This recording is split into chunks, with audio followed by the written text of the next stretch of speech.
आपकी third unit start होती है आज से।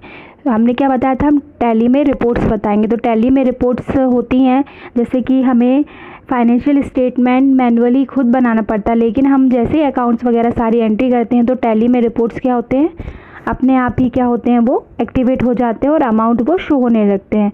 तो financial accounting report in tally, तो सबसे पहले क्या होता है आपका बैलेंस शीट होता है। तो बैलेंस शीट में क्या होता है आपका, बैलेंस शीट को देखने के लिए हम क्या करते हैं, गेटवे और टैली के हम मेन्यू में, मतलब कि उसकी विंडो में बैलेंस शीट आपका एक ऑप्शन होता है।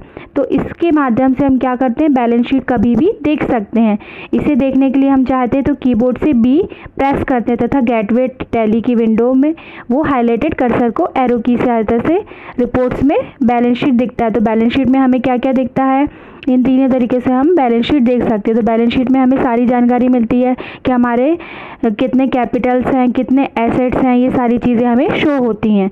फिर होता है आपका सेकंड प्रॉफिट एंड लॉस, और इसको हम क्या भी कह सकते हैं, इनकम एंड एक्सपेंस अकाउंट, जो हम अकाउंटिंग फीचर F11 से इसको या तो प्रॉफिट एंड लॉस में रख सकते हैं या इनकम और एक्सपेंस में रख सकते हैं।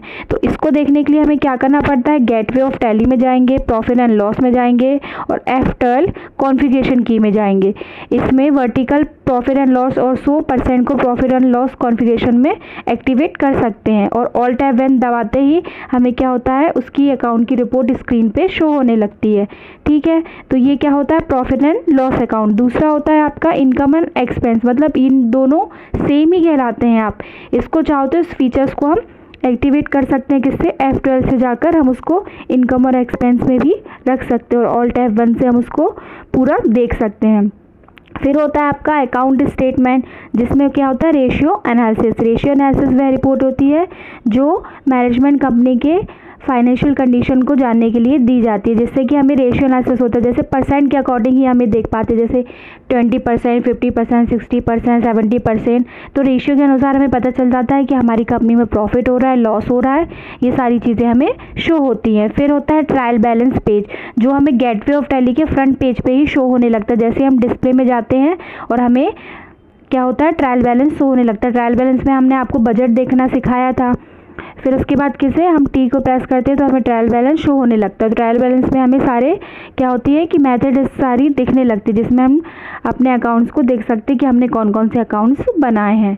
तो टैली रिपोर्ट्स में अकाउंट बुक जैसे कैश या बैंक वाले अकाउंट्स, ग्रुप समरी तथा voucher, sale, purchase, journal register, cost centre, cost category summary, cost centre breakup, ledger, group breakup आदि देख सकते हैं। कैसे अकाउंट बुक्स देखना, इसके लिए हम क्या करेंगे, अकाउंट्स बुक्स में यूज़ की गई सारे अकाउंट्स को देखने के लिए डिस्प्ले मेन्यू में जाते हैं। डिस्प्ले मेन्यू में हम जैसे ए प्रेस करते हैं तो अकाउंट्स बुक दिखती है, जिसमें हमें क्या मिलता है, कैश एंड बैंक बुक्स देख सकते हैं। ठीक है, जैसे अकाउंट बुक में, कैश बुक में हम देख सकते हैं कि हमारा कितना कैश आया, कितना कैश का ट्रांजेक्शन हुआ, कितना बैंक से ट्रांजेक्शन हुआ, ये सारी चीज़ें हम देख सकते हैं।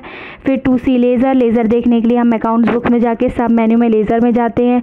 यहाँ पे हमने कितने लेज़र बनाए, बिल वाइज लेज़र बनाए, ये सारी चीज़ें हमें शो हो जाती हैं।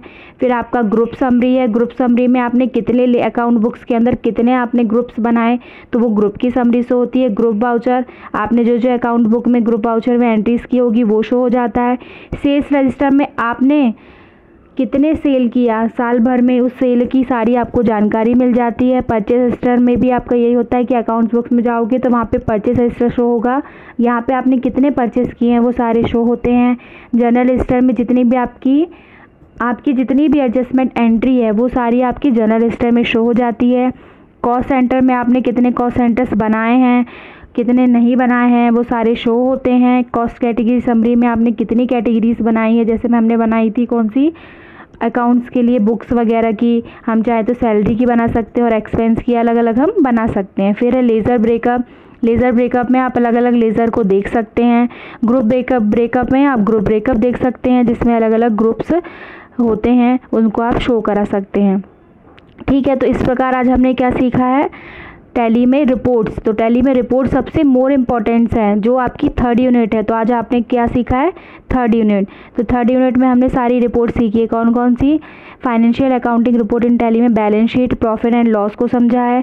स्टेटमेंट ऑफ अकाउंटिंग में cost centre, category summary, group breakup, outstanding के लिए लेज़र और ग्रुप आपके शो होंगे। इंटरेस्ट कैलकुलेशन तो मैं बता चुकी हूँ आपको, जिसमें रिसीवेबल पेबल दोनों शो होते हैं, और ग्रुप में तो आप जानते हैं जो आपने ग्रुप बनाया है वो शो होंगे। फिर एक्सेप्शन रिपोर्ट क्या होती है? एक्सेप्शन रिपोर्ट वो रिपोर्ट होती है जिसमें नेगेटिव स्टॉक और नेगेटिव लेजर शो होते हैं। तो नेगेटिव लेज़र वही लेज़र होते हैं, जैसे कि मान लो हमने एक परचेज़ का लेज़र बनाया और उसके अंदर कैटेगरी हमने कुछ और रख दी, या फिर हमने किसी के नाम का बनाया, जैसे राम, श्याम, गीता, सीता, जिसका भी बनाया, और उसकी कैटेगरी हमने कुछ और रख दी, तो हमारा क्या वो शो करेगा? नेगेटिव लेज़र में। वो एक्सेप्शन रिपोर्ट कहलाती है, मतलब कि हमारी नकारात्मक रिपोर्ट जो हमारे द्वारा गलत बनाई गई है, तो वो भी हमें कहाँ शो हो जाती है? एक्सेप्शन रिपोर्ट में। यहाँ पे हमें वो शो होती है। तो एक्सेप्शन रिपोर्ट में आप देख रहे हो नेगेटिव स्टॉक और नेगेटिव लेज़र दिया हुआ। तो नेगेटिव स्टॉक भी यही कहलाएगा, जैसे कि मान लो हम टीवी वगैरह ले रहे हैं और उसको हम किसी और कैटेगरी में शो करा दे रहे हैं, तो वो हमारा नेगेटिव स्टॉक कहलाएगा। या फिर ये भी हो सकता है कि मान लो हमने जो परचेस किया, हमने मान लो 50 हमने कुछ भी स्टॉक लिया और उस 50 में से हम मान लो 60 स्टॉक को सेल कर रहे हैं, तो हमारा 10 स्टॉक क्या हो जाएगा? नेगेटिव स्टॉक में आ जाएगा, क्योंकि हमारे पास तो वो था नहीं और हमने उसको क्या कर दिया? सेल कर दिया। तो इस प्रकार आज हमने क्या सीखा? फाइनेंशियल अकाउंट रिपोर्टिंग इन टैली। तो हमने आज इसकी थ्योरी आपको समझाई है। रिपोर्ट्स तो आप जान गए हो क्या होता है, कि हमें फाइनेंशियल कंडीशन पता करने के लिए हमें इनको डिस्प्ले कराना पड़ता है, जिससे हम सारी जानकारी अकाउंट्स की जान सकते हैं कि हमें प्रॉफिट हो रहा है, लॉस हो रहा है, या फिर हमारे पास कितने ईयर के लास्ट में हमारे पास कितने एसेट्स हैं, कितने क्रेडिट हैं, हमें सामने वाले को कितना देना है, या फिर हमारे पास कितना प्रॉफिट हुआ, हमारी कितनी इनकम हो रही है, हमारे वर्कर तो सही तरीके से काम कर रहे हैं कि नहीं कर रहे हैं, उनको हमने कितनी सैलरी दी। ये सारी जानकारी हमें कहाँ होती है? टैली के रिपोर्ट्स में। तो ये आपकी 3rd यूनिट है। ओके।